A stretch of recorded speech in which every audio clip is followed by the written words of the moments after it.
कृष्ण हरे हरे हरे कृष्णा कृष्ण कृष्ण हरे हरे।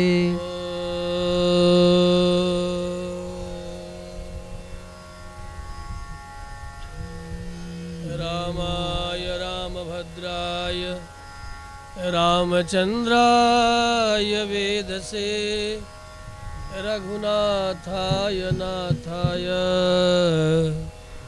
सीताया पतये नमः।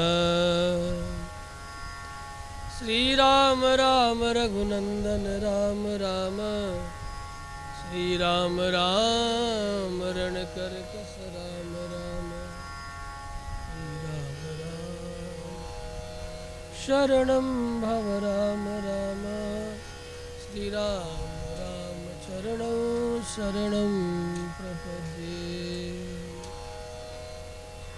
माता रामो मत्पिता रामचंद्रः स्वामी रामो मत्सखा रामचंद्रः सर्वस्व में रामचंद्रो दयालु नान्यं जाने नैव जाने न जाने।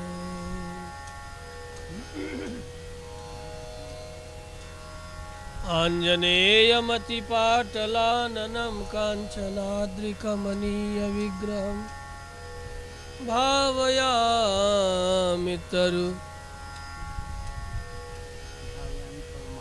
भावयामि पवमाननन्दनं नन्दयामि तरुमूलवासिनम्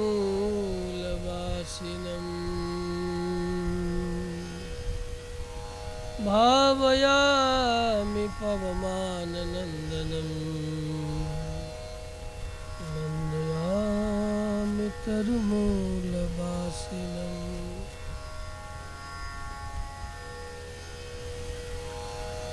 कूजन्तं राम रामेति मधुरं मधुराक्षरम् आरुह्य कविता शाखा वंदे वाल्मीकि कोकिलम। केवल डीजे बजाने के लिए आवाज़ है तुम्हारे माइक में, ढम ढम ढम छाती तोड़ने के लिए।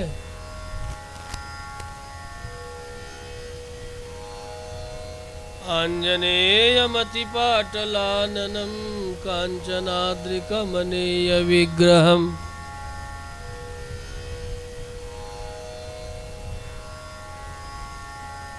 भावयामि पवनाननन्दनं नन्दयामि तरुमूलवासिनम्। पारिजाततरुमूलवासिनं नन्दयामि पवमाननन्दनम्। यत्र यत्र रघुनाथकीर्तनं तत्र तत्र कृतमस्तकाञ्जलिं बाष्पवारि परिपूर्णलोचनं मारुतिं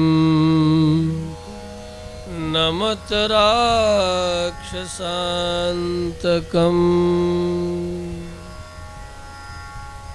कूजन्तं राम रामेति मधुरं मधुराक्षरम् आरुह्य कविता शाखां वन्दे वाल्मीकि कोकिलम्।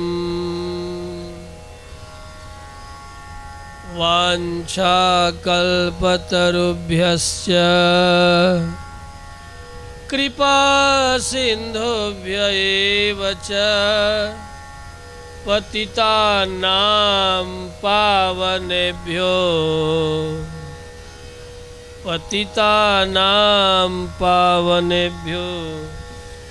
वैष्णवेभ्यो नमो नमः।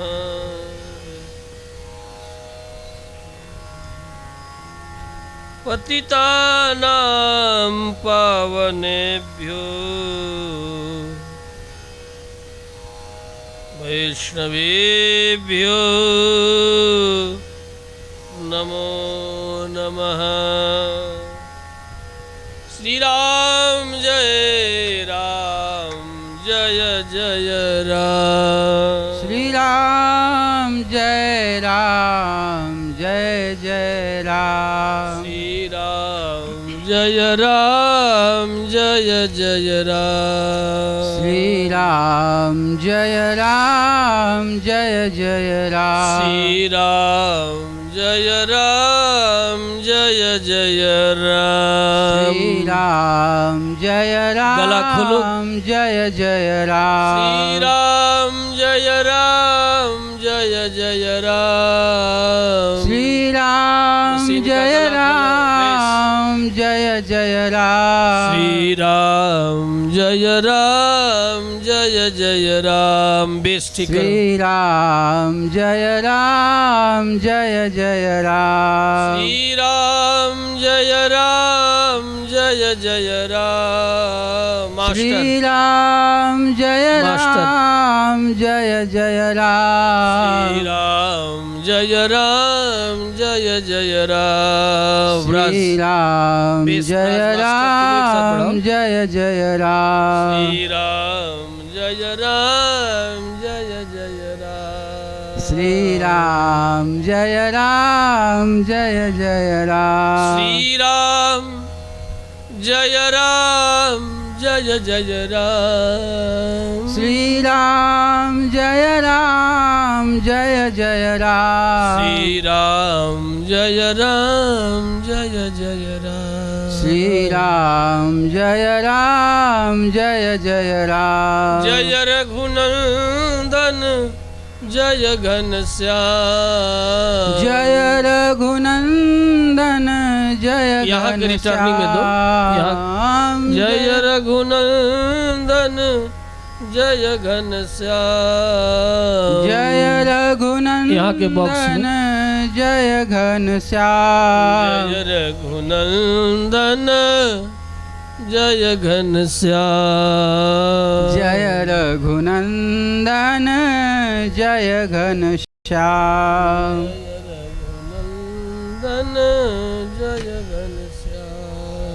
जय रघुनंदन जय घनश्याम। जय रघुनंदन जय घनश्याम। जय रघुनंदन जय घनश्याम। श्री राम जय राम राम। श्री राम जय राम राम। जय रघुनंदन जय घनश्याम। जय रघुनंदन जय घनश्याम। रामभद्र भगवान की जय।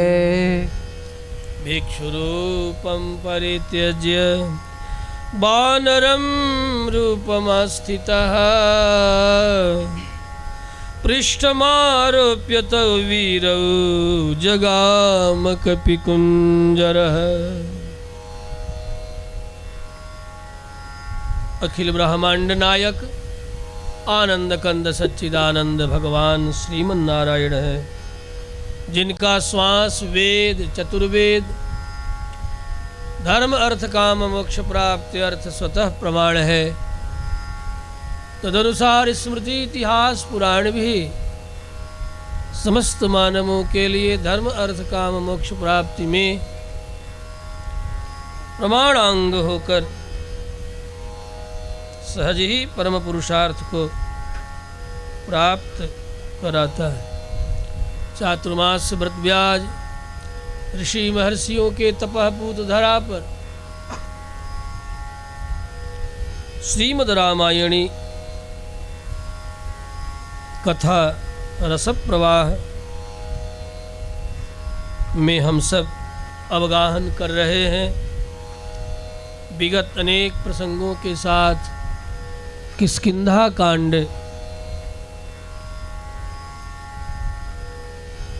में ये कथामृत रस प्रवाह चल रहा है। विगत दिनों में आप सबने सुना, बहुत भूमिका में न जाते हुए श्री हनुमंतलाल धरिबट रूप तहाँ चली गयब, नाई माथ पूछत अस भयब। अनेक भाव भंगिमाओं और अनेक पूर्वाचार्यों के टीका टिप्पणी एवं भावांतरों के साथ आप सबने इन चौपाइयों का भावांतर श्रवण किया। अब पूर्ण रूप से विश्वस्त हो चुके हैं हनुमंतलाल कि मेरे राजा सुग्रीव के ये शत्रु नहीं हैं, बल्कि ये मित्रता की कामना से उपस्थित है। इतना ही नहीं, आज ये मेरे राजा के शरणार्थी के रूप में उपस्थित है। शरण की कामना कर रहे हैं, जो पहले लोकनाथ है, सारे जगत को शरण प्रदान करने वाले, आज स्वतः हमारे वानरेंद्र सुग्रीव के शरण की इच्छा रखते हैं। इस कामना से ये आए हुए ठीक ठीक तत्व का विज्ञान करके तब इन्होंने अपने रूप का त्याग किया, बट रूप का, भिक्षु रूप का, और अपने रूप में चले आए। लोकनाथम पुरा भूत्वा सुग्रीवम नाथमिच्छति। ये शब्द सुन करके लखनलाल का, हनुमंतलाल के भी आंखों में अश्रु छलक आए हैं कि जो जगन्नाथ है, जो अखिल ब्रह्मांड नाथ है, नायक हैं, वे आज वानरेंद्र सुग्रीव की शरण की कामना कर रहे हैं, शरणार्थी बन करके आए हुए हैं। ये शरणार्थी शब्द जरा शास्त्रों में नहीं है, लेकिन ये बात आप जल्दी समझ सकेंगे, इसलिए मुझे कहना पड़ रहा है। शरण में आए हैं थोड़ा शिष्ट शब्द, और शरणार्थी कहूँ तो जल्दी समझ में आ जाएंगे। मतलब कुछ भी नहीं, न खाने का ठिकाना, न रहने का ठिकाना, न कोई भी नहीं है साथ में, न राज्य है, न धन है, न दौलत है, न माता पिता भाई बंधु, केवल एक बंधु के नाम पर किसी तरह, यहाँ तक कि पत्नी का भी किसी ने अपहरण कर लिया हो, व्यक्ति शरणार्थी होता है। इसलिए शरणार्थी के रूप में आपके राजा से शरण चाहते हैं। मेरे धर्मात्मा बड़े भाई रघुनंदन इस समय सुग्रीव की शरण में आए हैं। ये सत्य पराक्रमी हैं। तब जाकर पूर्ण विश्वास होने के बाद ही गुप्तचर का, डिप्लोमेट का, कूटनीतिज्ञ का यह कार्य है कि अपने राज्य का हित साधन करके, समझ के, और तब परवर्ती राजाओं के साथ अपने ठीक स्वरूप को बताना चाहिए, अपनी कमजोरियों को छिपाना चाहिए, पहले नहीं व्यक्त करना चाहिए। नहीं तो सामने वाला आया हुआ अपना काम बना ले और आपका काम बिगाड़ दे। इसलिए आज से लेकर के पूर्व के अनेक युगों में हनुमंत लाल से बढ़कर के कोई कूटनीतिज्ञ नहीं हुआ, न कोई गुप्तचर हुआ, न कोई दूत हुआ, न कोई सचिव हुआ। इनके जैसा सचिव भी नहीं हुआ, इनके जैसा कोई दूत भी नहीं हुआ, इनके जैसा कोई कूटनीतिज्ञ भी नहीं हुआ। और ज्ञानियों में तो फिर क्या कहना है, कपीश्वर तो है ही, ज्ञानेश्वर भी है। ज्ञानी नाम अग्रगण्यम, ज्ञानियों में भी अग्रगण्य है। मनोजवम, वेग में भी मन के समान है। मारुत तुल्य वेगम, जितेंद्रिय भी हैं। मतलब राजा होने के सारे लक्षण हैं इनमें। राजा का पहला लक्षण है जितेंद्रियता। राजा मतलब भोगी नहीं, इसलिए जो राजा जितेंद्रिय नहीं होगा उसका राज कुछ एक पीढ़ियों में ही नष्ट हो जाएगा। संभव है कि उसी के जीते जी चला जाएगा। ये मत सोचना कि ऐसा पानी पीऊं कि खुदा भी नहीं जानता, खुदा। क्योंकि जो जगत व्यापक परमात्मा वो अनेक आंखों से सब कुछ देखता है। इसलिए राजा का बलशौर्य इत्यादि जो राजा के जो 7 परिकर बताए गए हैं किसी भी राज्य के लिए, उसमें राजा का मुख्य गुण है जितेंद्रियता। क्योंकि उसके पास सारा भोग उपलब्ध है, सब कुछ उपलब्ध है। और यदि कहीं वह उसमें आसक्त हो गया तो राज्यनाश निश्चित रूप से हो जाता है। इसीलिए कहा गया सचिव वैद गुरु तीन जो प्रिय बोलहे। राजा के डर से डर करके प्रिय बोलहि भय आस। तो राज धर्म तन तीन कर बेगी ही होई नास। सचिव वैद गुरु तीन जो गुरु चापलूसी करने लगे। सचिव भी मुख देखा, हमहु कहब अब ठकुर सुहाती, और नहीं तो मौन रहब दिन राती। सचिव का धर्म है कि राजा के कोप का भाजन संभव है, बनना पड़े, मृत्यु दंड तक मिल सकता है जो मैं कहने जा रहा हूं, लेकिन राजा के कोप से डरे बिना सचिव का धर्म है कि वो बोले, बदले में भले मृत्यु दंड का पात्र क्यों न हो जाए, कदाचित कदाचित संभव है, फिर भी वह निडर होकर के राजा के हित की बात करे। और राजा का हित किसमें है? प्रजा के हित में ही राजा का हित है। लेकिन आज के प्रजातंत्र में प्रजा के हित में नहीं, प्रजा के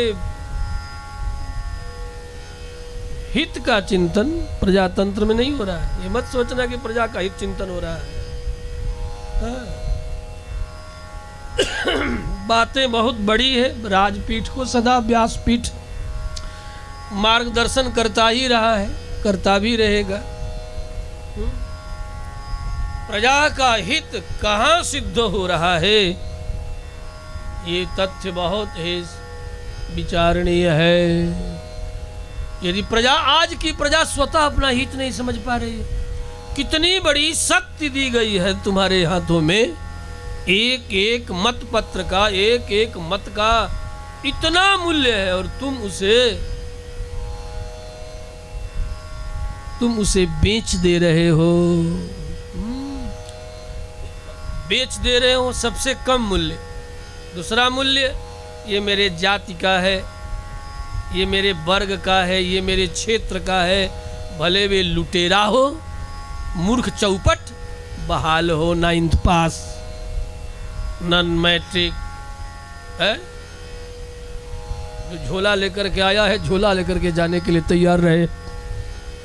झोला के अलावा उसके पास कुछ है ही नहीं, वो भी खाली झोला है, नन मैट्रिक, सर्टिफिकेटेड भी नहीं। बातों में उलझाना बहुत जानता है, बातों में उलझा लेगा आपको। हाँ, बड़ी बातों नहीं है।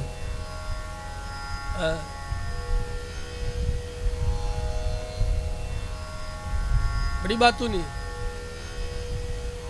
रेड बल्ब जब जलते थे तब भी उतना ही बिजली का बिल आ रहा है, और जब 200 वाट का बल्ब जला, 5-5, 3-3 वाट के बाद बिल चार्ज 4 गुना 6 गुना हो गया है। पूरे देश की बात बोल रहा हूँ, केवल यही बिहार का ही नहीं, पूरे देश का, देश के कई कोने में, हर राज्यों की स्थिति है। और प्रजा को झुझुना पकड़ा दिया जा रहा है, 200 unit free, 200 unit free, free चल रहा है।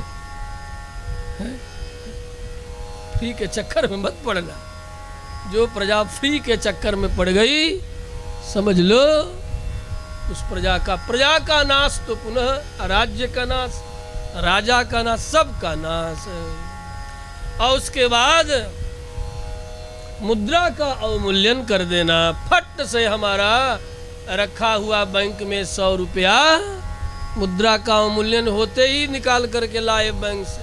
100 रुपया आज रखे थे, जिससे कि हम 100 रुपये में इतनी वस्तुएं खरीद सकते थे आज के डेट में। कल कर दिया मुद्रा का अवमूल्यन। अब 100 रुपया निकाल के लाए बैंक से, कल ही मुद्रा का हो गया अवमूल्यन, माने घट गया उसका मूल्य।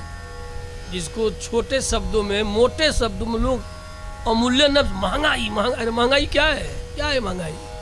महंगाई यही है कि तुम्हारे ही रुपयों का मूल्य घटा दिया गया। ये घटाने वाला कौन बैठा है? सत्ता ये कार्य करता है।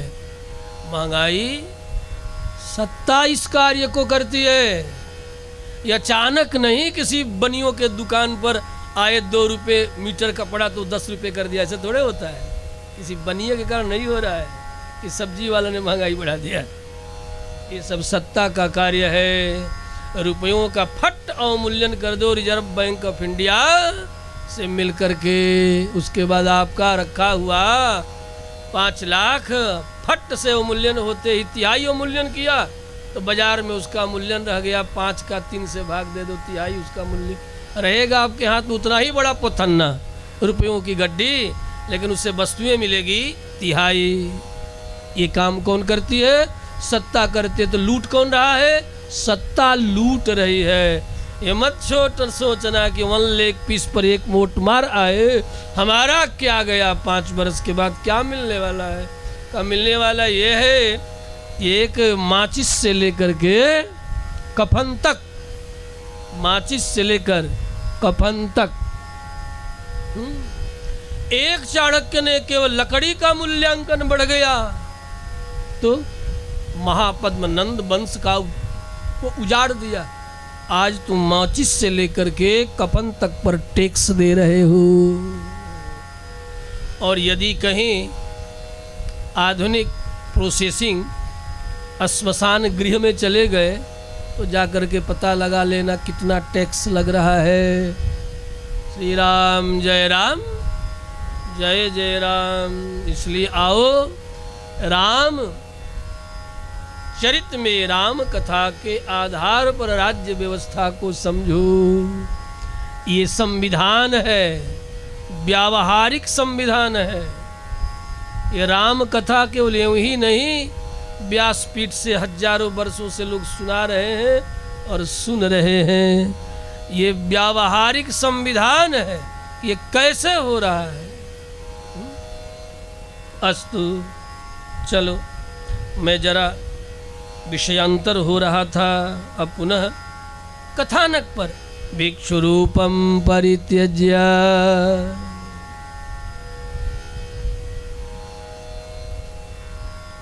वानरं रूपमास्थितः पृष्ठमारोप्य तौ वीरौ जगाम कपिकुंजरः। जो छोटा बन करके आए थे, धरी बट रूप तहाँ चली गयम। नाई माथ पूछत यस भयव,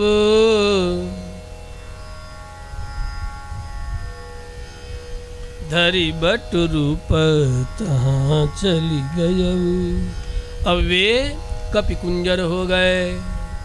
विशाल हाथी के तरह रूप प्रकट कर लिया और दोनों को अपनी पीठ पर बिठा लिया। ऊंचे ऋषिमुख पर्वत की ऊंची चोटी पर सुंदर गुफा, उस गुफा में सुग्रीव अपने 5 सचिवों के साथ निवास करते हैं। जाम्बवान, नल, नील और श्री हनुमंतलाल। हनुमंतलाल पीठ पर बिठा करके राम लखन को लेकर आए और सामने उतार दिया। सामने एक शिला पड़ी है, उसी शिला पर राम लखन को बिठा करके और श्री हनुमंतलाल चले गए सुग्रीव को सूचना देने के लिए गुफा के भीतर। सब समाचार थोड़े में सुनाया, सोचा कि शेष समाचार सामने ही सुना दूंगा। सुग्रीव आए आमने सामने विराजमान होते हैं। श्री हनुमंत लाल ने हाथ के इशारों से परिचय दे रहे हैं। अयम रामः, ये राम जी हैं। अयम रामः, और ये बगल में इनके छोटे भैया ये लखन लाल है, उन्हें अब कुछ कहने की ज़रूरत नहीं है। अयम रामः, अयं लक्ष्मणः, अयम रामो महाप्राज्ञ। कैसे है ये राम? कहा महाप्राज्ञ। महाप्राज्ञ माने भूत भविष्य वर्तमान सबको जानने वाला व्यक्ति ही मुस्कुराता है। मुस्कुराता, विपत्ति काल में भी मुस्कुराता रहे, समझ लो कि भविष्य का उसे बोध है कि क्या होने वाला है, इसलिए उसे महाप्राज्ञ कहा जाता है। जो वर्तमान की विपत्ति में भी दुनिया को दिखाने के लिए भले रोए, लेकिन भीतर से आनंदित रहे, मुस्कुराता रहे, इसलिए महाप्राज्ञ है। मैं पहचानता हूँ इन्हें, ये महाप्राज्ञ है। मह्यते आसमंतात प्राज्ञैहि पूज्यते स्मर्यते।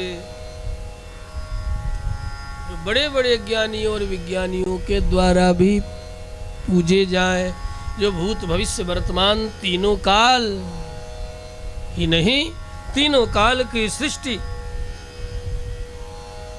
दर्शन भर्जन पालन पोषण सबका सामर्थ्य है इनके पास।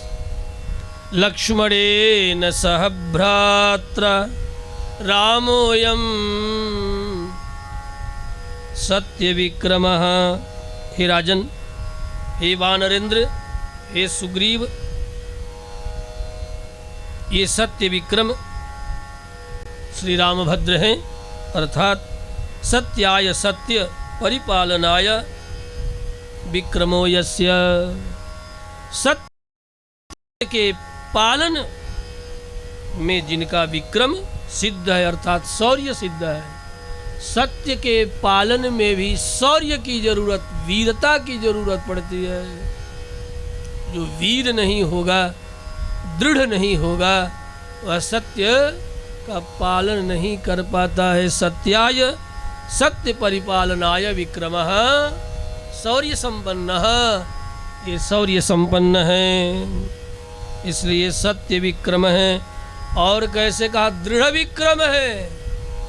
व्रत परिपालनाय, अपने व्रत का पालन करने में बड़े दृढ़ है। चाहे कितनी भी आपत विपत आवे, आपत्ति विपत्ति आवे, ये अपने व्रत का पालन करने में बड़े दृढ़ है। ये डिगने वाले नहीं है, बदलने वाले नहीं है। हे वानरेंद्र, ये अपने पिता का वचन पालन करने के लिए वन में आए हैं। मुनियों का नियम पालन करते हुए दंडकारण्य में ये रहते हैं, विचरण करते हैं। हे वानरेंद्र, एक दिन मायावी रावण ने इनकी पत्नी का अपहरण कर लिया। ये आपसे मित्रता करना चाहते हैं। श्री हनुमान जी की बात सुनकर के श्री सुग्रीव बड़े उत्साह से श्री राम के झट जो सामने बैठे थे उठ के खड़े हो गए और निकट पास में चले आए,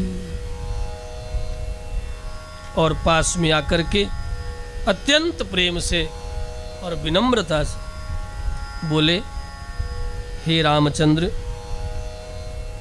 वायुनंदन श्री हनुमान, आपके गुणगणों का तत्वतः पहले भी इन्होंने मुझे गुफा में सुनाया, अभी भी सुना रहे हैं। हे रघुनंदन, मैं भी आपसे मित्रता की आकांक्षा करता हूँ। मैं भी आपको मित्र बनाना चाहता हूँ। बहुत पहले से मैं आपके संबंध में औरों से भी सुन चुका था। बहुत दिनों से मैं आपकी प्रतीक्षा कर रहा था, परंतु चंचल चपल वानर जाति के कारण अपना हार्दिक भाव व्यक्त करके किसी को आपके निकट न भेज सका। आज आप स्वतः अपनी ओर से ही अपने भावों को अभिव्यक्त करके मेरे निकट आप मुझे प्राप्त हुए हैं। यदि आप मुझ चंचल चपल बानर से मित्रता वास्तव में करना चाहते हैं, सत्य में करना चाहते हैं, सत्य ही करना चाहते हैं, तो यह मेरा परम सौभाग्य होगा। कहाँ मैं बानर चपल चंचल जाति का, और कहाँ आप दशरथ नंदन इक्ष्वाकु वंशीय सूर्यवंशीय। यद्यपि आप सूर्य के वंश में उत्पन्न हुए हैं, तो हे राघवेंद्र मैं साक्षात सूर्यपुत्र हूँ। इसलिए हमारा और आपका दोनों का वंश एक ही है। हम भी सूर्यवंशी वानर हैं और आप सूर्यवंशी क्षत्रिय नर हैं। हम दोनों का सहज ही पूर्वज एक ही है।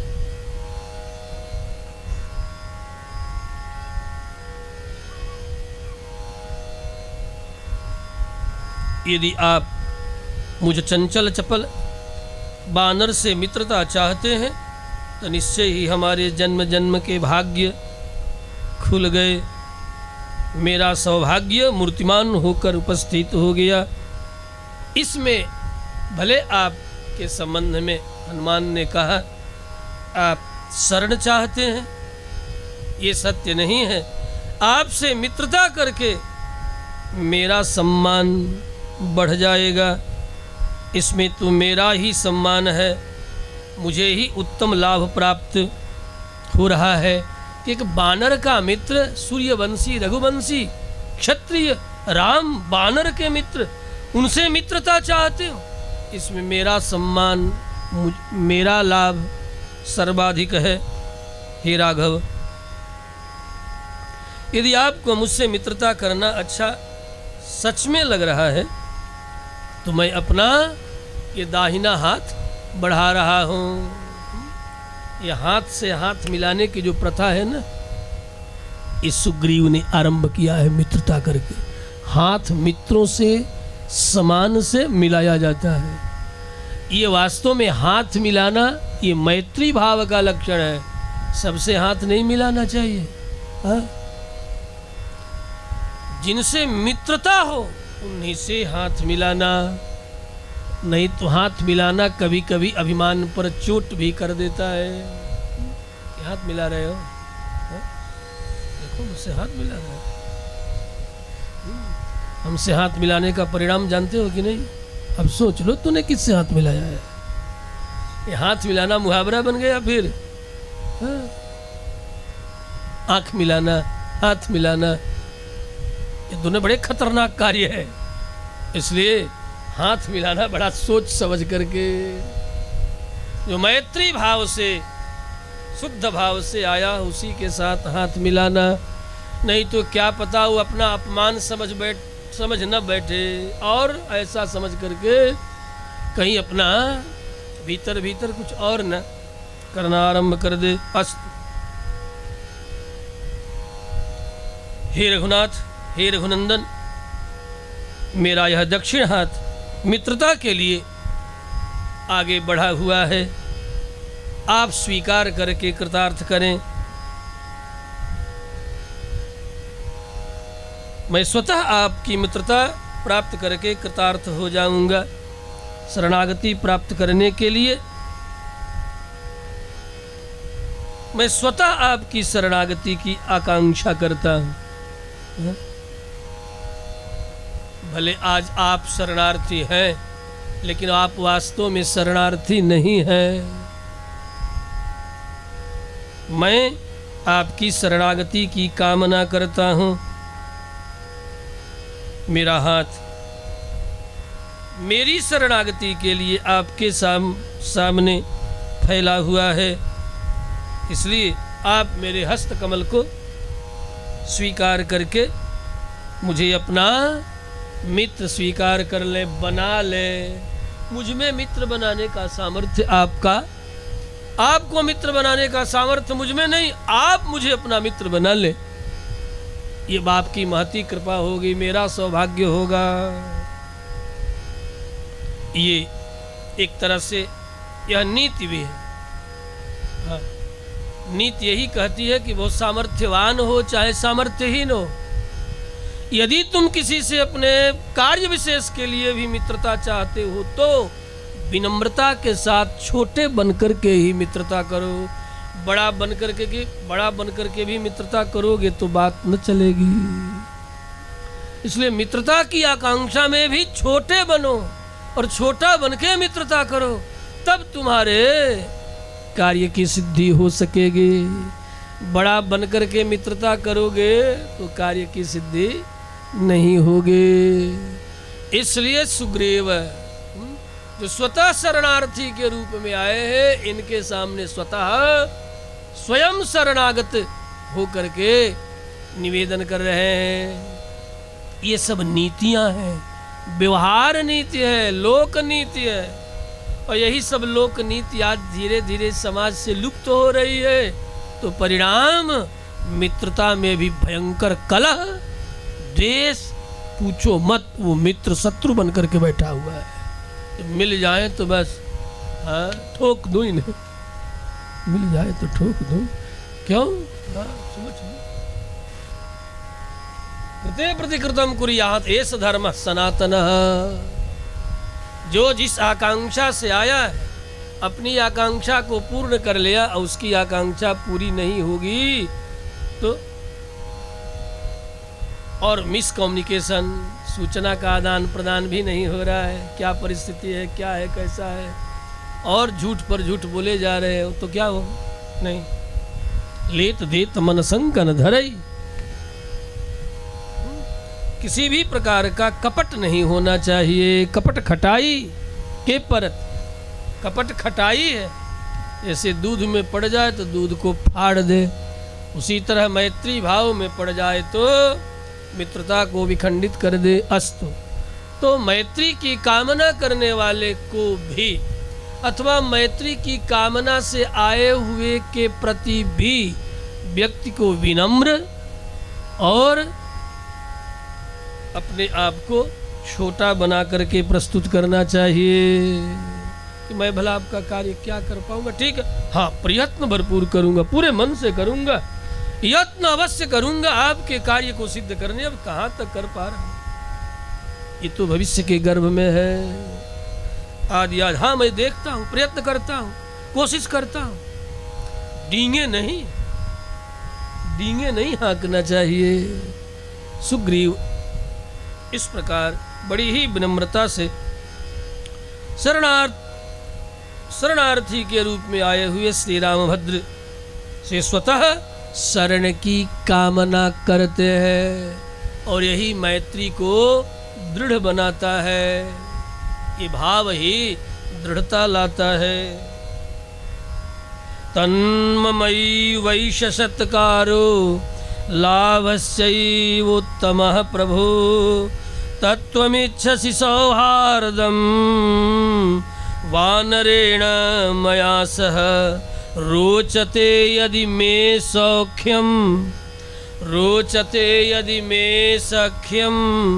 बाहुरेश प्रसारितः गृह्यतां पाणिना पाणेर मर्यादा वध्यताम ध्रुवा।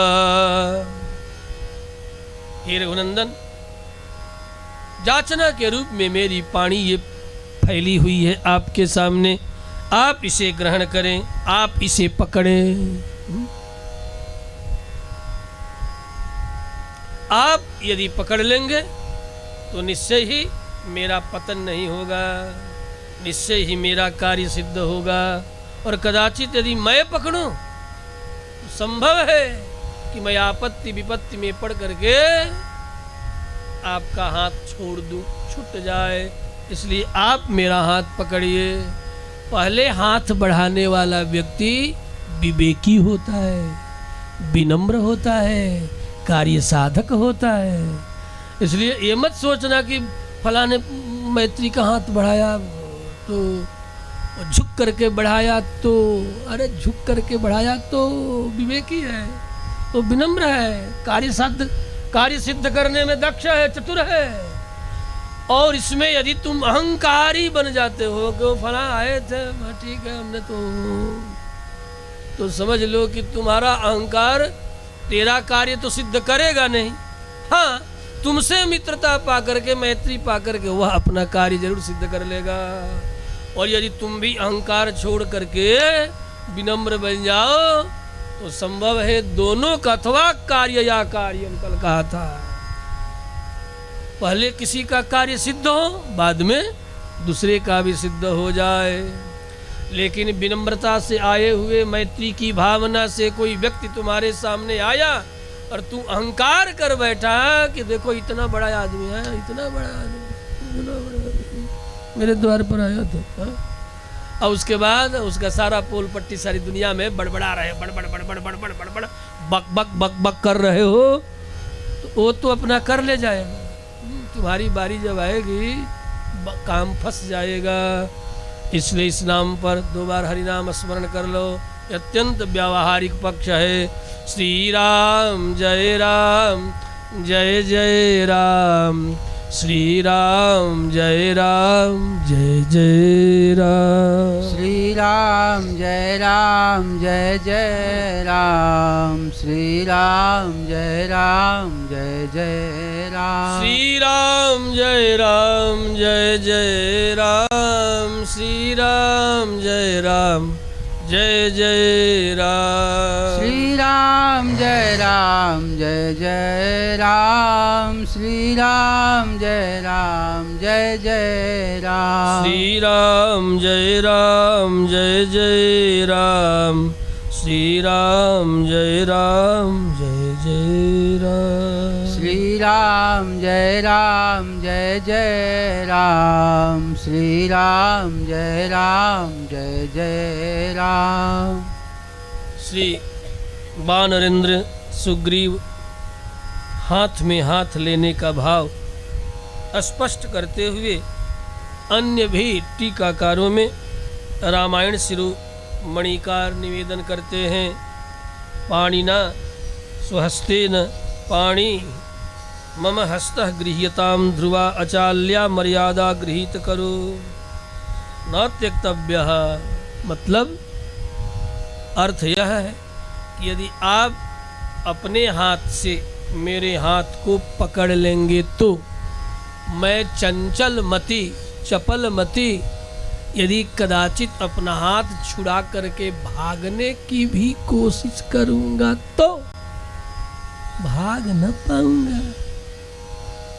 मतलब मेरा कार्य पहले सिद्ध होगा, उसके बाद संभव है। ये देखो कई भाव, इतने में ही वानरेंद्र कई भाव व्यक्त कर रहे, इसलिए अपना हाथ बढ़ा रहे कि मेरे हाथ को आप पकड़ लें। मैं पहले अपना कार्य आपसे सिद्ध कराने का प्रयत्न करूंगा, उसके बाद कहीं कार्य सिद्ध हो जाए और चंचलमती का मैं बानर, चपलमती का मैं बानर, भोगासक्त मैं बानर कहीं हाथ छुड़ा करके भागना चाहें, आप यदि पकड़ लेंगे तो मैं भाग न सकूंगा। विश्वास दिला रहे, चंचल मति वालों पर विश्वास नहीं करना, शीघ्रता से नहीं करनी चाहिए। इसलिए आप पकड़ लीजिए कि मैं चंचल मति होने के कारण यदि भागने का यत्न भी करूं अपने स्वार्थ सिद्ध करके तो मैं भाग न सकूं। बध्यताम ध्रुवा, ऐसा मेरे हाथों को बांध लीजिए कि मैं लाख छटपटाता रहूं, बाद में छुड़ा करके भाग न सकूं। आप पकड़िए, और यदि कहीं मैं पकड़ूं तो कभी भी छोड़ करके अपना काम बना और चंचलमती बानर, चपलमती बानर मैं भाग चलूंगा। तो यहाँ पर हाथ गृह्यताम पाणिना पाणि ही, मेरे हाथ को आप पकड़े का यह विशेष तात्पर्य रामायण शिरोमणिकार ने अभिव्यक्त किया है। अपने मंगलमय हस्त कमल में मेरा फैला हुआ हाथ आप ले लें। इतना ही नहीं, इससे स्थिर मर्यादा होगी, मर्यादा भी स्थिर हो जाएगी। मतलब हम चाह करके भी भाग न सकेंगे, इस तरह मर्यादा में हम बने रहेंगे। क्योंकि हम बंदरों के जीवन में मर्यादा नहीं है। हम आधे नर हैं तो आधे पशु भी हैं, इसीलिए हमारा नाम है वानर। वा का अर्थ है विकल्प, आइदर और, न नर न वानर, वानर। न नर है न पशु है, हम दोनों में हैं। इसलिए कि नर के तरह ज्ञान विज्ञानी भी हैं और पशुओं के तरह 4 पैरों से भी चल सकते हैं, मनुष्यों के तरह 2 पैरों से भी चल सकते हैं। हम लोग 4 पैरों से भी, हाथ और पैर दोनों चारों से चल सकते हैं और दोनों पैरों से भी दौड़ सकते हैं। 4 पैरों से वृक्षों पर छलांग लगा सकते हैं, मकानों पर छलांग लगा सकते हैं, अट्टालिकाओं पर छलांग लगा सकते हैं। और यदि शिष्टाचार की शिक्षा दी जाए तो 2 पैरों पर खड़े होकर के वेद पाठ भी कर सकते हैं, वेद शास्त्र आदि का अध्ययन भी कर सकते हैं। ये आज के प्राकृत बंदर थोड़े हैं, ये जातियाँ विलुप्त तो हो गई। ये मत सोचना कि आज के ये बानर जो है ये वही सुग्रीव यही जाति है, का नहीं, ये जाति लुप्त हो गई है। नहीं, इस प्रकार की जाति आज भूमंडल पर है ही नहीं। और जिनकी लंबी पूंछ होती, मनुष्यों के तरह वेद आदि का अध्ययन करते, शास्त्र आदि का अध्ययन करते, वृक्षों पर भी रहते, शिखर पर भी रहते, सुंदर सुंदर गुफाओं का भी निर्माण करके रहते, वृक्षों पर भी निवास करते, सुंदर सुंदर महलों का भी निर्माण करके निवास करते। ये ऐसे बंदर हैं। ये मत सोच लेना कि केवल ये वृक्षों पर चौपाए आज के बंदरों जैसे ये बंदर हैं। ज्ञान विज्ञान युक्त बंदर है, ये बानर हैं। अस्तु, तो आप यदि मेरा हाथ पकड़ लेंगे तो यदि मैं मर्यादा भंग भी करूंगा, चपल जाति होने के कारण तो कर न सकूंगा, आप बांधे रहेंगे। बध्यताम ध्रुवा, निश्चित रूप से आप बांध करके मुझे भी मर्यादा की शिक्षा देते रहेंगे, मुझे भी मर्यादा की शिक्षा प्राप्त होती रहेगी। अथवा पहले कहा आए कि हाथ में जो हाथ ग्रहण करता है, हाथ में जो हाथ लेता है, उसका यह धर्म बनता है कि वह परित्याग न करे। ऐसा नहीं कि अपना कार्य हो गया तो छोड़ करके चलता बना। हम छुड़ा करके भाग नहीं सकते और आप छोड़कर जा नहीं सकते। इस तरह हम दोनों इस मर्यादा में बंध जाएंगे। हाथ पकड़ने वाला, हाथ पकड़ने वाले को त्याग करने का अधिकार नहीं और पकड़ाने वाले को छुड़ा करके भाग जाने का सामर्थ्य नहीं। एक को छोड़ने का सामर्थ्य है तो दूसरे के पास छुड़ाने का सामर्थ्य नहीं। अस्तु, ये सुंदर भावों के साथ गृह्यताम पाणिना पाणे मर्यादा बध्यताम ध्रुवा, इससे मर्यादा बधी रहेगी, मर्यादा बनी रहेगी, दोनों की बनी रहेगी। सुग्रीव इस सुभाषित स्नेहपूर्ण और स्पष्ट युक्ति को श्रवण कर करा के श्री राम जी के मन को भी प्रसन्न कर दिए, प्रहिष्ट कर दिए। एतत्तु वचनं श्रुत्वा सुग्रीवस्य सुभाषितं संप्रहिष्टमनाहस्तं पीडयामास पाणिना। इन अनेक भावों से युक्त वानरेंद्र सुग्रीव के वचन को सुनकर के श्री रामभद्र संप्रहिष्ट हो गए, अर्थात रोमांचित हो गए, रोम रोम इनका खिल गया। इस तरह रोमांचित होकर के सुग्रीव के हाथ को अपने हाथ में ले लिया, पकड़ लिया। हृष्टः सौहृदमालम्ब्य पर्यस्वजत पीडितम्। फिर श्री हनुमंत लाल सूखे सूखे काष्ठों को लाते हैं, सूखी लकड़ियों को लाते हैं और दोनों लकड़ियों को आपस में रगड़ रगड़ के रगड़ रगड़ के अग्नि उत्पन्न कर दिए। काष्ठयोः स्वेन हस्तेन जनयामास पावकं दीप्यमानं ततो वह्निं पुष्पैरभ्यर्च्य सत्कृतं। फिर पुनः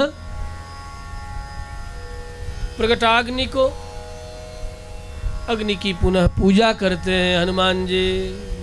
पुष्पैः धूपैः जलैः घृतेनैव वा, धूप जल पुष्पादि के द्वारा अग्नि की पूजा करते हैं।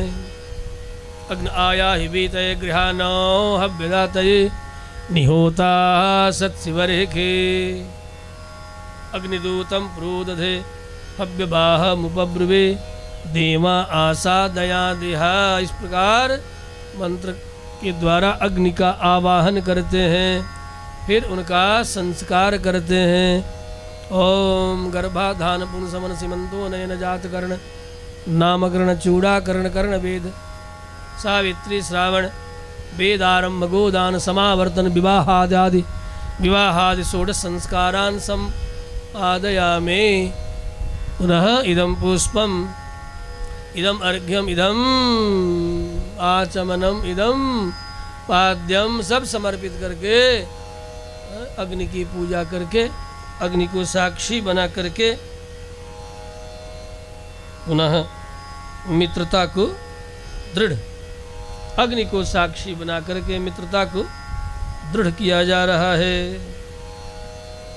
हनुमान जी ने ये काम बड़ी ही शीघ्रता से किया है। जब ये सब सारी बात हो ही गई तो फट से अग्नि को साक्षी बना करके कि कभी जरूरत पड़े तो अग्नि भी साक्षी रहे। मैं तो हूँ ही, अग्नि भी साक्षी रहे और अग्निदेव साक्षी के रूप में उपस्थित हो करके और दोनों के मैत्री का प्रमाण प्रस्तुत करें। फिर दोनों एक दूसरे के हाथ को हाथ में लेकर, देखो कैसे मित्रता की जाती है। अब तो सवेरे मित्रता भई और शाम होते होते कोई साक्षी नहीं, कोई मध्यस्थ नहीं। मध्यस्थ हो साक्षी किसी न किसी देवता, और देवताओं में सर्वाधिक प्रसिद्ध है अग्निदेव, यही साक्षी है। अग्नि के साक्षी में जो मैत्री मित्रता सखियारो देवियों जो करते हैं, ये नहीं कि तूने कुछ मिठाई कपड़ा दिया, उन्होंने कुछ मिठाई कपड़ा दिया, उसके बाद उसने शाम होते होते लौटा दिया, वो भी सवेरे होते होते लौटा दिया, उसके बाद अपना अपना आंचल का गांठ खोल करके झाड़ दिया, जा तू अपने हम अपने।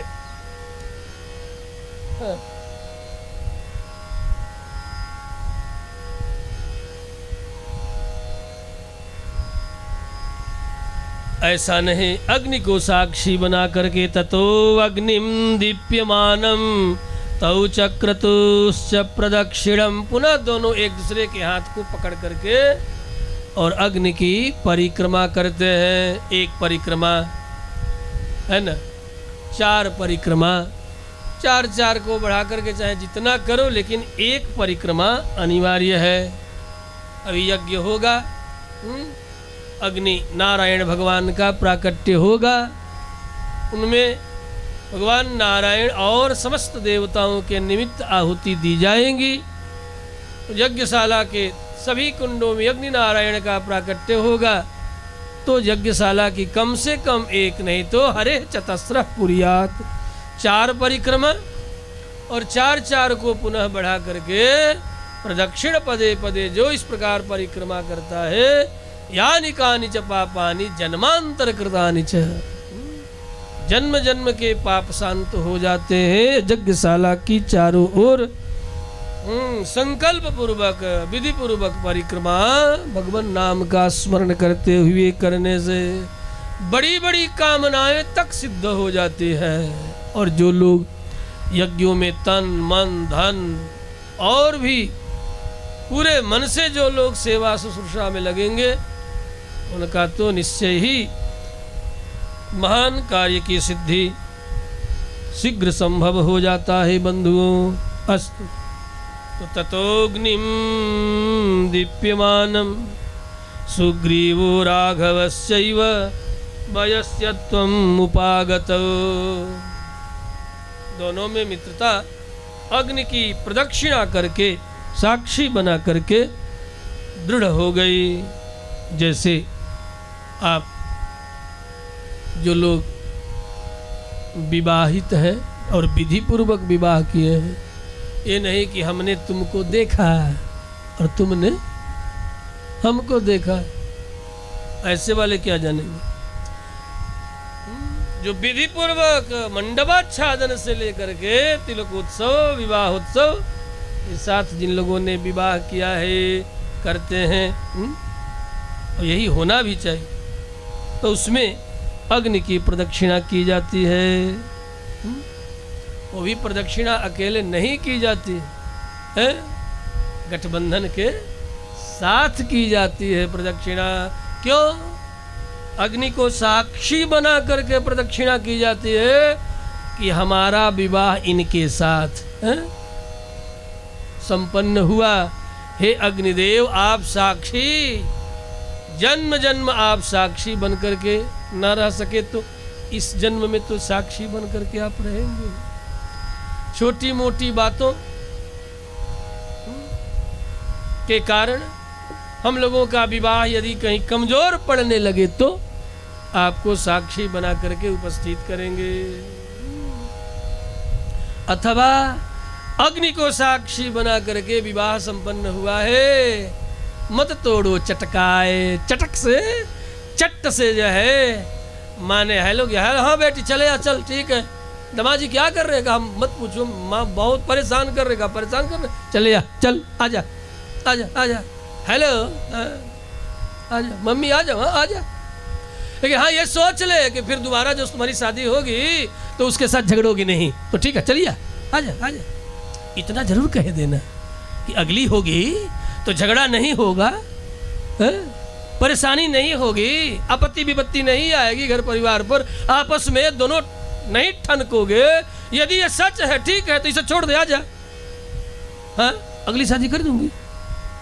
लेकिन ये पहले दृढ़ कर ले, दृढ़ता पूर्वक समझ ले कि अगली जो होगी शादी उसमें झगड़ा नहीं होगा, आपस में मनमुटाव नहीं होगा, किसी कार बात को लेकर के ऊंच नीच नहीं होगा, तो ठीक है चलिए। ये जरूर वाक्य याद रखना, आज की माता है, ठीक है ना, बेटी को जरूर करना, ठीक है बेटी आ जा। लेकिन अगली जो शादी होगी उसके साथ नहीं झगड़ोगी, तुम वो नहीं झगड़ा करेगा, ये पहले पक्का कर लो तब आओ घर।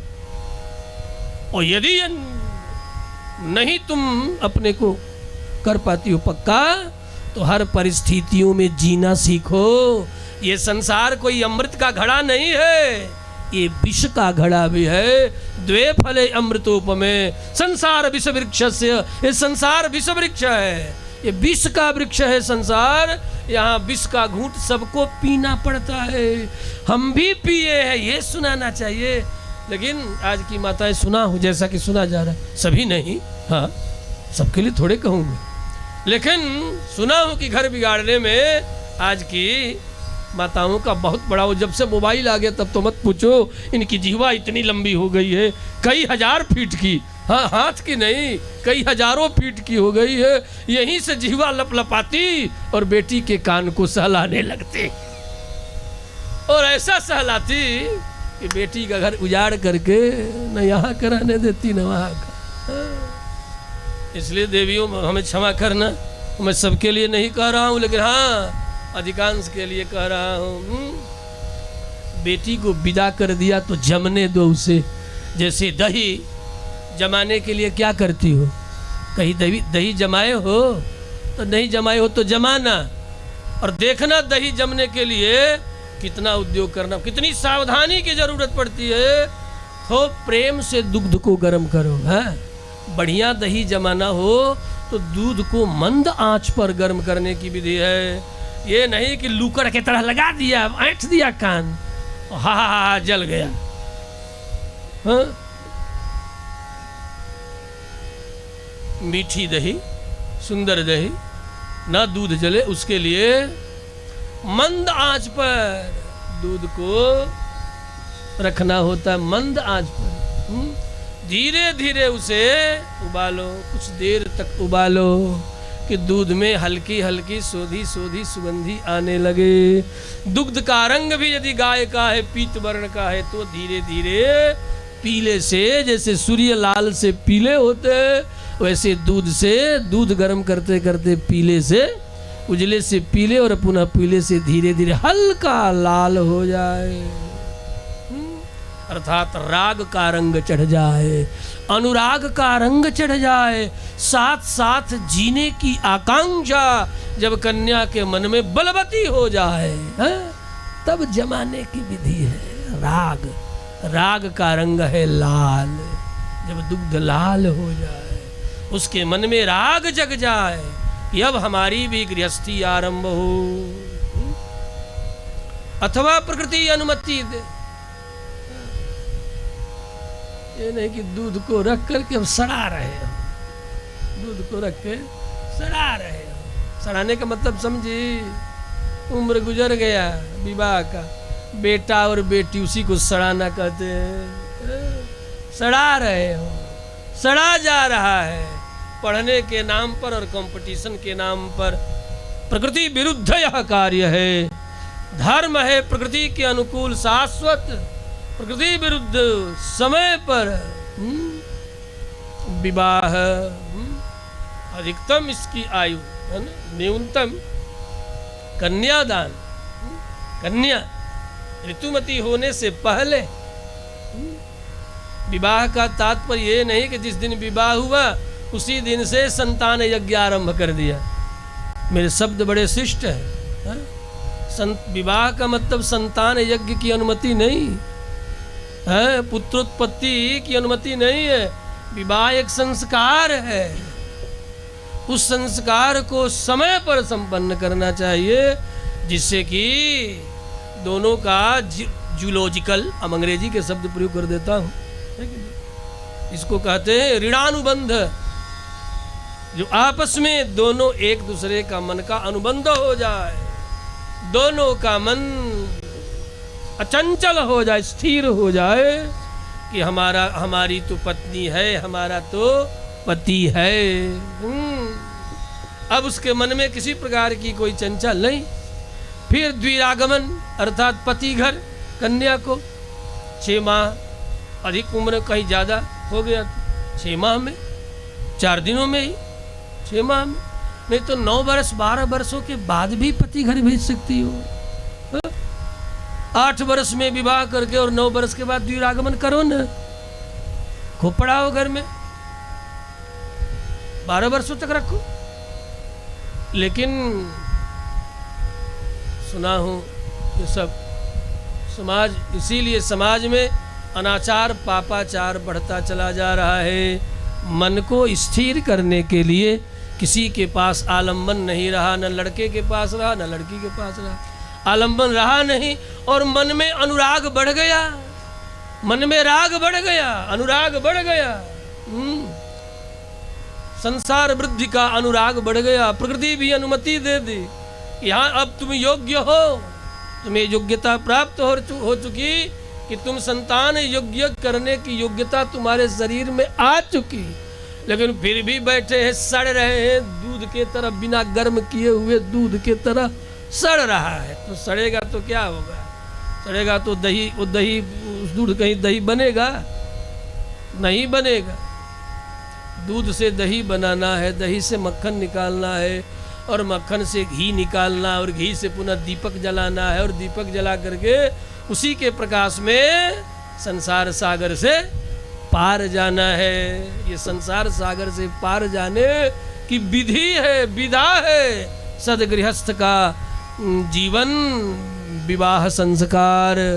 उससे ज्ञान दीपक जलाना है और पुनः संसार सागर से पार हो जाना। इसलिए समय पर, जिससे कि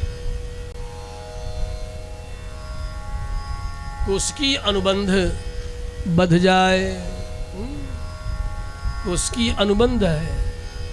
अब बातें इतनी सूक्ष्म है कि मोटी बुद्धि वाले आदमी को मैं क्या क्या क्या कहूँ और कैसे बताऊं कोश की अनुबंध कितना सुंदर सूक्ष्म विज्ञान है। प्रत्येक व्यक्ति के आकृति के चिंतन करने मात्र से ही शरीर के फंगल सिस्टम बदल जाता है। क्या आपको बताऊं, केवल किसी चित्र का चिंतन आप करो तो आपका शरीर का जो जूलॉजिकल फंगल सिस्टम है सारा सिस्टम बदल जाएगा।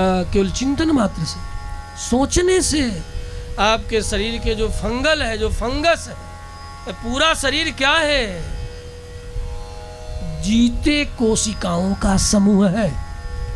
ये बात तो समझ में सबको आएगी। जीवित कोशिकाओं का समूह ही आपका शरीर है। जो कोशिकाएं जन्मती और मरती रहती हैं, रोज कुछ मरती हैं कुछ जन्म लेती हैं, रोज का ये काम है, रोज इनके जीने और मरने से। तो जिस प्रकार का आहार विहार चिंतन आपका होगा उसी प्रकार की कोशिकाएं पुनः आपके शरीर में जन्म लेंगी। इस तरह अनुबंध होता है, कोशिकाओं का अनुबंध होगा। भले वह एक दूसरे से दूर है तो क्या हुआ,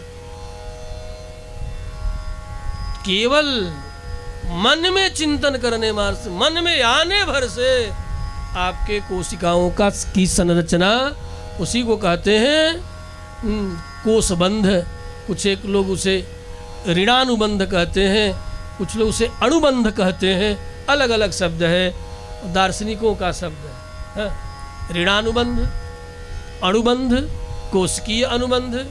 और ये अनुबंध चिंतन मात्र से, सोचने मात्र से ये अनुबंध धीरे धीरे बनते चले जाते। ये अनुबंध इतना पक्का होता है,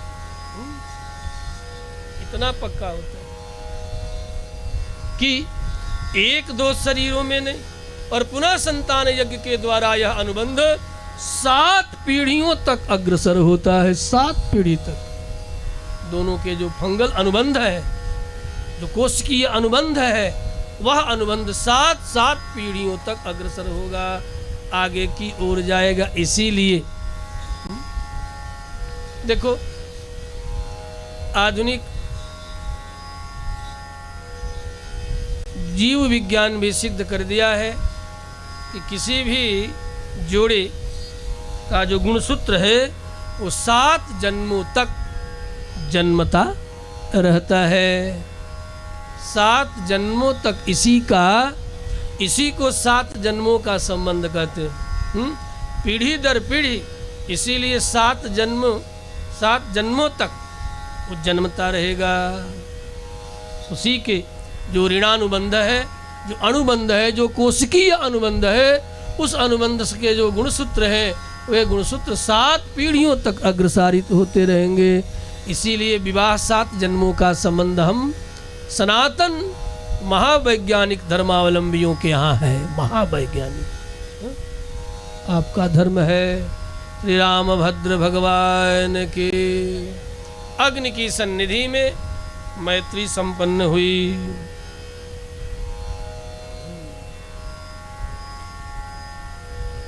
सुग्रीवो राघवस्यैव वयस्यम् उपागतौ वयस्यत्वम् उपागत। तो उदाहरण दिया कि जैसे कि विवाह में लोग प्रदक्षिणा करते हैं अग्नि की, उसी तरह दोनों ने प्रदक्षिणा की एक दूसरे के हाथ को पकड़ करके।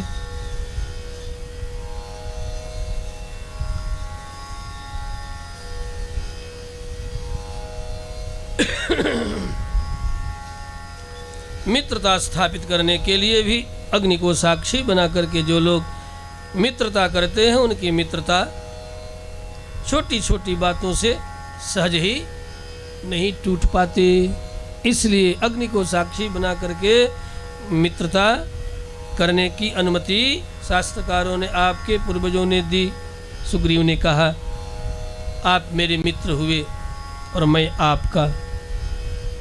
आज से हम दोनों का सुख दुख एक हुआ। आपका दुख हमारा दुख, हमारा दुख आपका दुख, आपका सुख हमारा सुख और मेरा सुख आपका सुख। त्वं वयस्योऽसि हृद्यो में ह्येकं दुःखं सुखं च न। आज के बाद हम लोगों का अब सुख दुख बटा हुआ नहीं है। उसी को सन्मित्र कहते हैं, सदमित्र कहते हैं। गुह्यम निगुह्यति गुणान् प्रकटे करोति, सन्मित्र लक्षणमिदं प्रवदन्ति संतः। जो अपने मित्र के गुणों को प्रकट करे और गुणों को छिपावे, आपत्ति और विपत्ति में देत लेत मन संकन धरे। लेने और देने में किसी प्रकार के सामर्थ्य के अनुसार बल अनुमान सदा हित करे। अपने सामर्थ्य के अनुसार सदा हित करने के लिए तत्पर रहे। लेत देत मन संकन धरे, बल अनुमान सदा हित करे। उसे सन्मित्र कहते हैं। गुह्यम निगुह्यति गुणान् प्रकटीकरोति, सन्मित्र लक्षणमितं सन्मित्र लक्षणमिदं प्रवदन्ति संतः। भगवान श्री रामभद्र ने भी कहा, हे वानरेंद्र, मुझे स्वीकार है, मैं तुम्हारी धर्मपत्नी के अपहरण करने वाले को अवश्य दंडित करूंगा। सब कुछ सुनकर श्री रामभद्र ने इस प्रकार प्रतिज्ञाबद्ध होते हैं।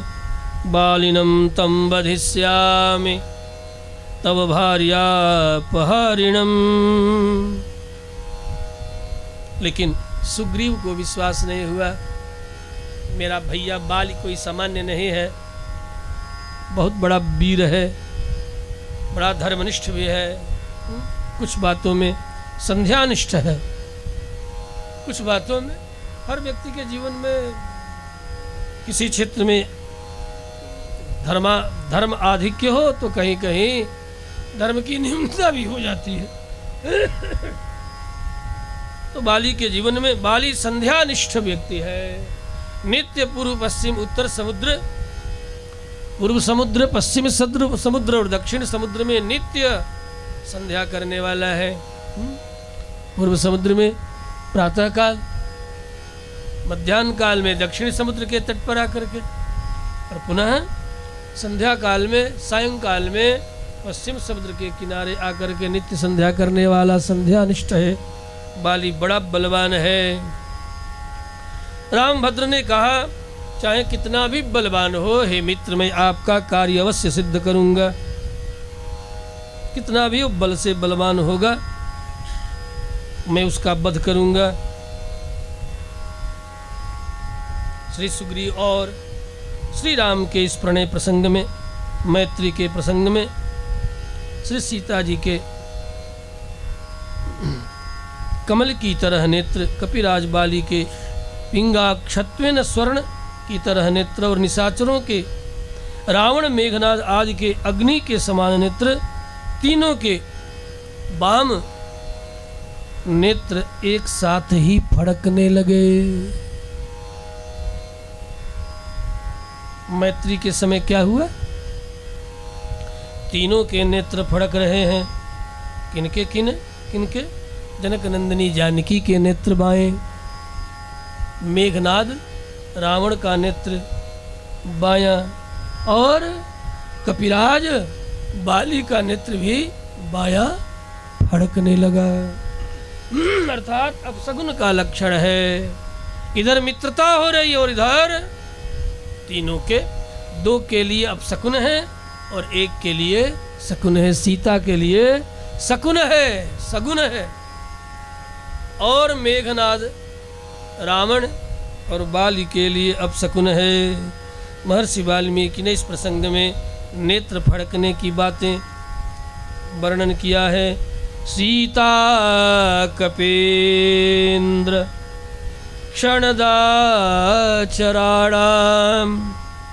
राजीव हेम जलनोपमानि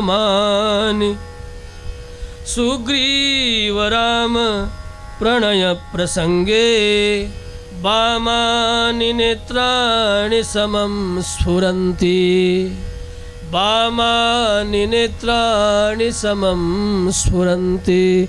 इन तीनों के बाएं नेत्र फड़क उठे। किनके किनके?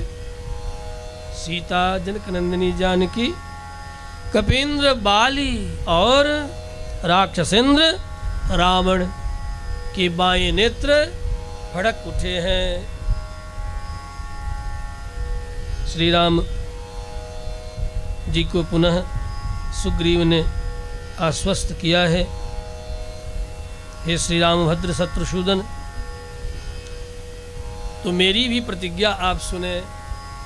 आपकी प्राण वल्लभा जनक नंदिनी जानकी पाताल में भी कहीं कोई छिपा कर चुरा कर रखा होगा तो मैं अवश्य ही पता लगा करके आपको सूचित करूंगा।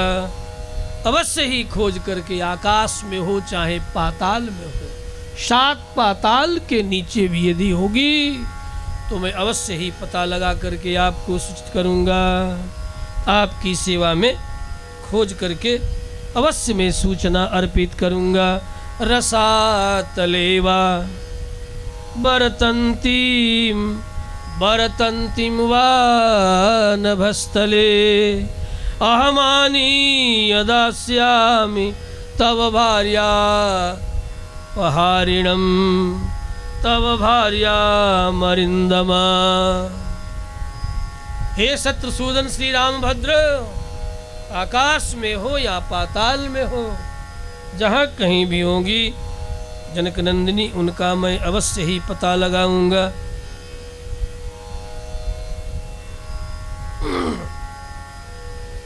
हे रघुनंदन, मैंने आपको एक गुप्त बात बताऊं। हा राम हा लक्ष्मण कह करके विलाप करती हुई आकाश मार्ग से जाती हुई मैंने एक स्त्री का दर्शन किया जो दूसरे के बस में पड़ी हुई थी। निश्चय ही वही जनक नंदिनी जानकी सीता ही होगी। मैंने आकाश मार्ग से जाते हुए उन्हें विमान पर राक्षसेंद्र के हाथों विवश हुई मृगी की तरह उन्हें देखा है। और केवल मैंने ही नहीं, हमारे 5 मंत्रियों ने भी देखा है। सबने सिर डुलाया। यहाँ वानरेंद्र सुग्रीव ठीक कह रहे हैं। जिस समय मैं ऋषिमुख पर्वत के उतुंग शिखर पर, ऊंचे शिखर पर बैठा हुआ था, आपस में विमर्श कर रहा था, उसी समय उन्होंने मुझे देख करके अपने उत्तरीय को फाड़ करके एक पोटली मेरी आंखों के सामने गिरा दे। भैया रामभद्र ने कहा कि जरा दिखाओ तो सही, मैं देखते ही पहचान जाऊं। शीघ्र वानरेंद्र छिपा करके रखे थे, जा करके लेकर के आते हैं। निश्चय ही आप देख करके पहचान लेंगे कि वास्तव में वही आपकी प्राण वल्लभा जनक नंदिनी जानकी थी या कोई और था। मुझे तो लगा, जैसा मैंने सुना, मुझे तो लगता है कि वही थी। गए, जाकर के पोटली को लाते हैं। जब ही पोटली के वस्त्रों को देखा, श्री रामभद्र की आंखें भर गई। ठीक से निहार न सके, ठीक से देख भी न सके, आंखें छलछला गए। आत्मना पंचमं मां हि दृष्ट्वा शैलतले स्थितम् उत्तरीयं तया त्यक्तं शुभान्याभरणानि च तान्यस्माभिः गृहीतानि निहितानि च राघव आनयिष्याम्यहं तानि प्रत्यभिज्ञातुमर्हसि। तमब्रवीत् ततो रामः सुग्रीवं प्रियवादिनम् आनयस्व सखे शीघ्रं किमर्थं प्रविलंबसे। विलंब, इतने व्यग्र हो गए रामभद्र, जल्दी दिखाते क्यों नहीं, जल्दी लाते क्यों नहीं। दौड़ के गए हैं। राम जी की व्यग्रता को देख करके सुग्रीव दौड़ पड़े और गुफा में गए, जाकर के लाए। और ज्यों ही नजर पड़ी रामभद्र की, हाथ में सुग्रीव ने दिया, छाती से लगा करके बहुत देर तक श्री रामभद्र तड़पते हुए विरह में रोते रहे। श्री रामभद्र भगवान के बहुत देर तक लखन लाल समझाते रहे, ढाढ़स बधाते रहे, सांत्वना धैर्य देते रहे, लेकिन जनक नंदिनी जानकी का स्मरण करते हुए बहुत देर तक रोए। रामभद्र को रोते हुए देख करके सुग्रीव ने भी बहुत समझाया कि हे राघव, मेरी छाती फटी जा रही है, आप इतना न रोए। निश्चय ही मिथिलेश नंदिनी आपको प्राप्त होंगी, बहुत शीघ्र प्राप्त होंगी, आप इतना विकल न हो। कह सुग्रीव नयन भरी बारी, मिलहि नाथ मिथिलेश कुमारी। कह सुग्रीव नयन भरी बारी। इससे अधिक मैं और आपको क्या कहूं।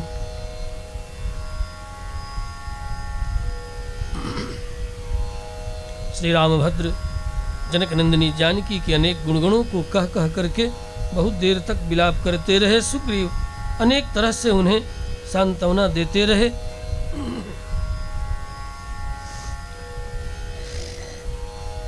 पुनः कुछ देर के बाद शांत होते हैं। एवं मुक्तस्तु सुग्रीवः शैल्यस्य गहनां गुहां प्रविवेश ततः शीघ्रं राघव प्रियकाम्यया उत्तरीयं गृहीत्वा तु सतान्याभरणानि च इदं पश्येति रामाय दर्शयामास वानरः। पुनः जब गांठ खोलते हैं, एक एक आभूषणों को देख करके रामभद्र उसे आंखों से लगा लगा करके विलाप कर रहे हैं। श्री रामभद्र का दिव्य मुखचंद्र आंसुओं के पनारे चल रहे हैं। सारे कपोल आंसुओं से भर गया, गला अवरुद्ध हो गया। अश्रु प्रवाह में ठीक से इन आभूषणों को भी नहीं देख पा रहे हैं। कभी आंखों से लगाते, कभी छाती से लगाते, और हा प्रिय, हा जानकी कह कह करके विलाप करते, बार बार शांत होते और बार बार विलाप करते। अद्भुत कपोल फड़फड़ा रहे, रोते रोते कपोल भी फड़फड़ाने लगे, होठ भी फड़फड़ाने लगे। सीता स्नेह प्रवृत्तिन सतु बाष्पेण दूषितः हा प्रियेति रुदन धैर्यं उत्सृज्य निपतच्छितौ।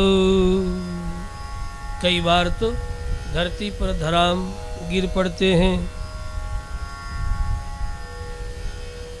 इतना रुदन किया है कि बहुत दिनों से पड़ा हुआ जानकी का वह आभूषण श्री रामभद्र के आंखों के अश्रु से धूलते धूलते चमचम उनका सौंदर्य निखर आया। आभूषणों का सौंदर्य निखर आया। आंखों के अश्रु में खारापन होता है। आंखों का अश्रु कभी पिए हो कि नहीं? नहीं तो पी लेना। उसमें खारापन होता, और खारापन धातु को साफ करने का सामर्थ्य रखता है। इसलिए अश्रु जल से जनकनंदनी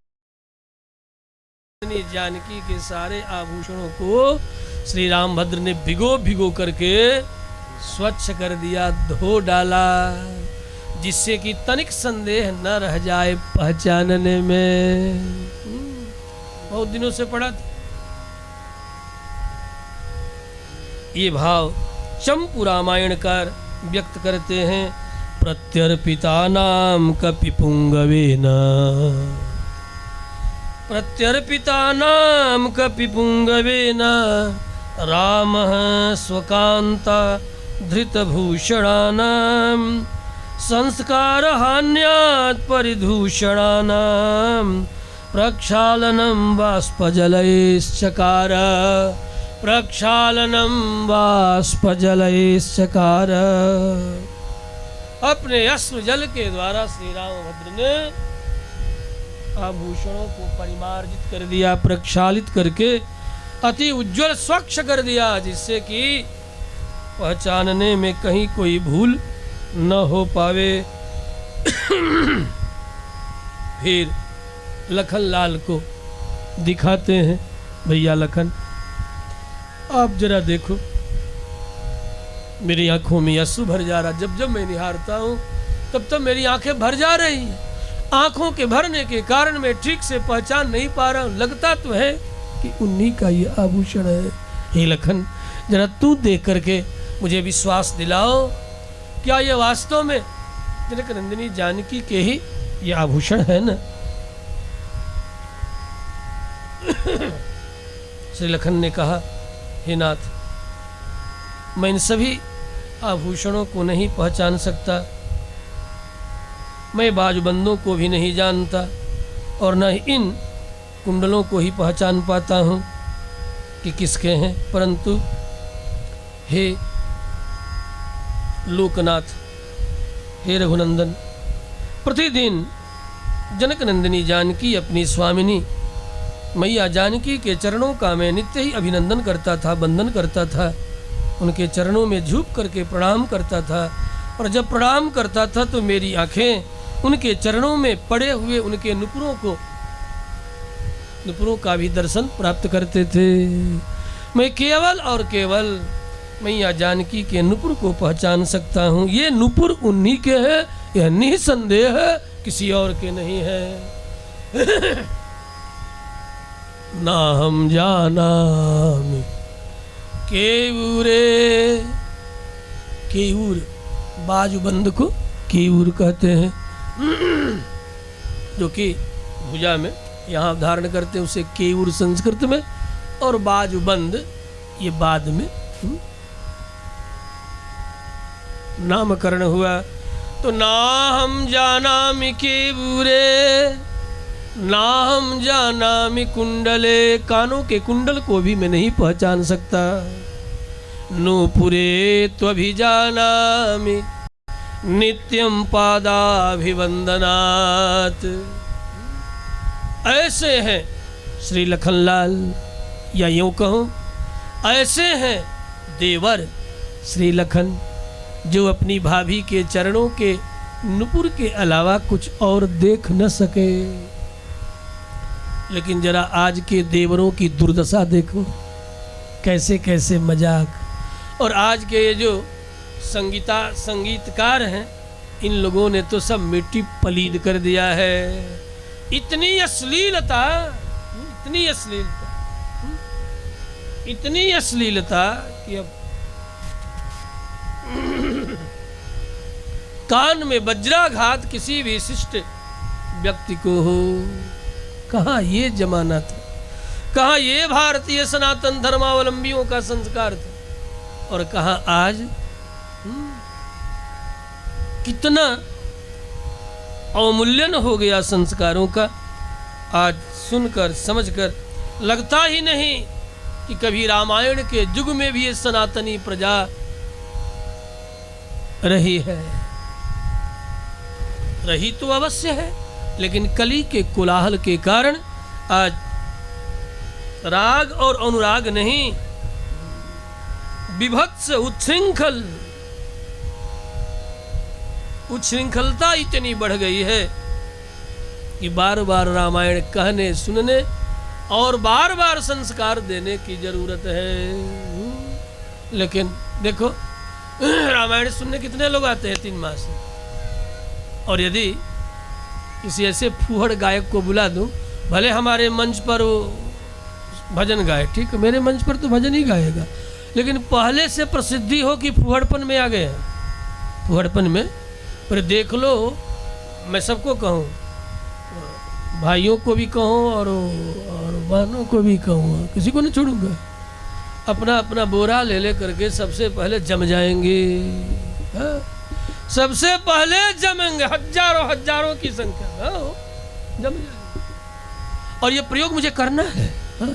करूँगा, इसीलिए करूँगा कि मुझे आपको बताना है कि देखो जमते हो कि नहीं जमते। मुझे किसी ऐसे फुहड़ गायक को बुलाऊंगा इस 7 दिनों में, हाँ, जिनके फुहड़पन की प्रसिद्धि हो, और फिर देखना है कि कितने लोग उसमें इकट्ठे क्या सुनने। यद्यपि मैं परोसूंगा नहीं, मैं तो पहले से कान ऐठ करके ठीक रखूंगा, खबरदार भजन ही सुनाना है, लेकिन ये लोग तुम्हारे फुहाड़पन के कारण आए हैं। ये रामायण सुनने नहीं आते थे, ये आज आए हैं तुम्हारे फुहड़पन, तुम्हारे फुहड़ भजनों को, फुहड़ गानों के आकर्षण में आए हैं। हमारे मन से तो तुम गाओगे नहीं, हाँ बाबा नहीं गाएंगे, लेकिन ये आए हैं वही सुनने के लिए, उच्छृंखलता सुनने के लिए आए हैं। मैं किसी के आज के पूरे समाज की बात कर रहा हूं, ये मत सोच लेना कि ये गोहवासियों के विषय में कह, नहीं, मैं गोहवासियों के विषय में नहीं कह रहा हूं। मैं भारतवासियों, बिहार वासियों, भोजपुरी भाषियों, मगही भाषियों, बज्जिका भाषियों, किनका जितने भी लोक भाषा है, सारे लोक भाषियों की इस फुहड़पन और श्रृंखलता के विषय में कह रहा हूँ। इतनी उच्छृंखलता बढ़ गई है, ये मत सोच लेने के बाबा तो हम गोह वालों की निंदा नहीं कर रहा हूँ, मैं सारे लोक भाषियों की निंदा कर रहा हूँ। आज के लोक साहित्यकार ये साहित्यकार नहीं रह गए, ये फुहड़पन परोस रहे हैं, फुहड़पन परोस रहे हैं। और 1-2 फुहड़ गायकों को बुलाऊंगा, आप रोक करके भी नहीं रोक पाओगे, लेकिन गाने नहीं दूंगा। ये देखना है मुझे कि तुम इकट्ठा कितने हो रहे हो। हाँ, मैं प्रयोग करता हूँ, हर जगह कुछ ना कुछ प्रयोग करता हूँ, और प्रयोग करके सही अनुभव प्राप्त करता हूँ। कुछ एक तो राष्ट्रीय सोलो वादक भी को भी आमंत्रित किया हूँ, धीरे धीरे पिटारा खोलूंगा।